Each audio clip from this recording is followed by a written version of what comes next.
Hello and welcome to my channel. I'm not even going to pretend to know how to pronounce this man's name. He was born in 1965. He was born in Bangkok, Thailand. He's a convicted sex offender. He was sentenced to life in prison for raping and murdering a 12-year-old girl. Charges were filed against him involving the rape and abduction of 11-year-old Sabrina Rasmussen near Fort Lewis, Washington in 2000, and the repeated sexual assaults of a teenage acquaintance that spanned from 2000 to 2004. I don't see if he was in that area. I don't know. One of them, he wasn't in the area at the time, but he was born in Bangkok, Thailand. As a child, he was allegedly raped repeatedly by an older sibling. It was also reported that his father physically abused him until his parents divorced around the time that he was 3 or 4 years old. After his father left, his mother married an American serviceman named John Bauer, and the family moved to San Diego in 1977. Following his high school graduation, he took part in traditional Buddhist ceremonies and became a Buddhist monk. He later became a legal United States resident and enlisted in the United States Army. He married Barbara Harris. I would think it's Adhahn, but I don't know. In 1986, he had two children. And in his 2 tours of duty, he would serve at Fort Dixon, New Jersey, Germany, and Fort Lewis. So he served in New Jersey and Germany and Fort Lewis. His wife went with him. In 1989, he moved to Western Washington and settled in Tacoma. Investigators believe he may have visited the area prior to his move. He separated from his wife in 1990. And in 1990, down here, it says he was convicted of rape and incest against his 16-year-old half-sister. So he would have been about 25 years old at that time. And that's when his wife separated from him and filed for a divorce in May 1998. Around this time,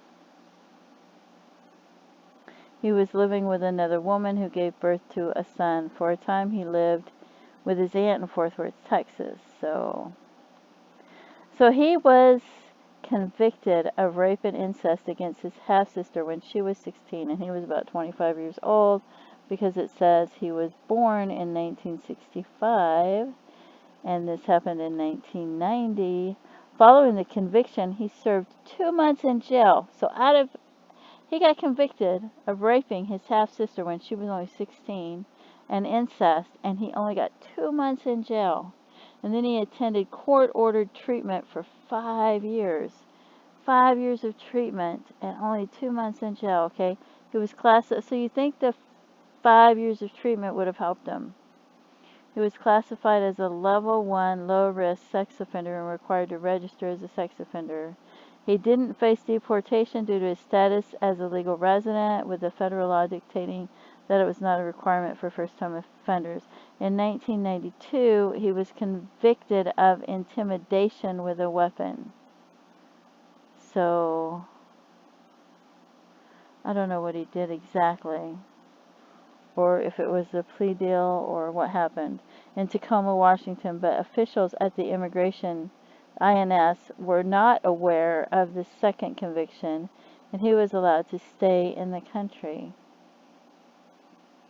So then this girl was abducted from behind her home in the Hilltop neighborhood of Tacoma during 2007, a 4th of July celebration.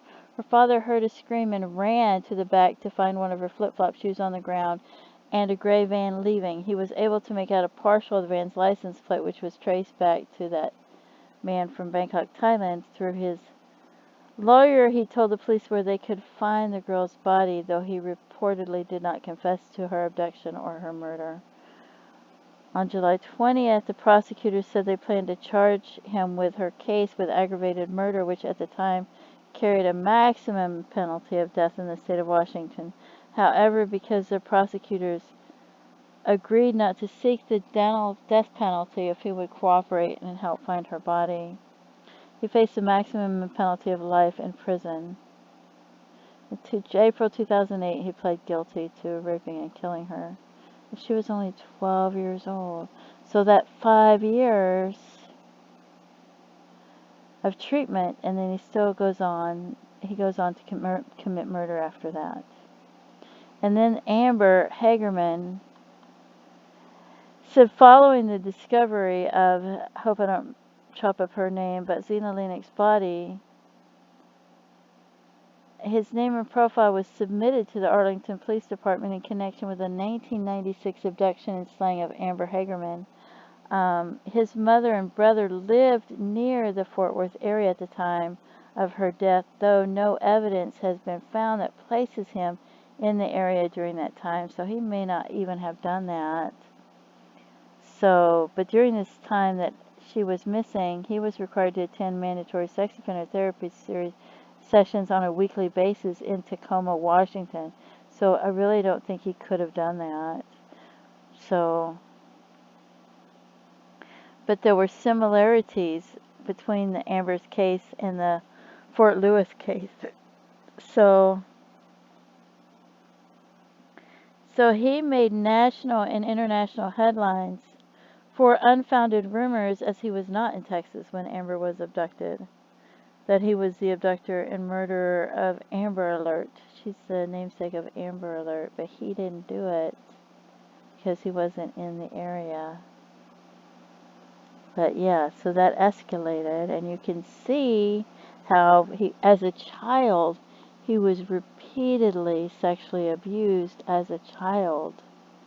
And then from that, when he got older, he did that to his half-sister, and then he had 5 years of treatment. In that 5 years of treatment, he still went on to commit murder. So that's very sad, because that 5 years of treatment, you would have thought maybe would have helped him, but I don't know. Maybe it's too little too late. But anyway, prayers for everyone's family, and that's horrific. Horrific. So you see, when these people go and they do these things to these children, and you hear about the adult, and we're judging the adults thinking, oh, we want them to have the maximum penalty, we want them to be punished because what they did was horrific. But what we don't see is that these children that they've done it to may grow up and do the same things and become the same adults.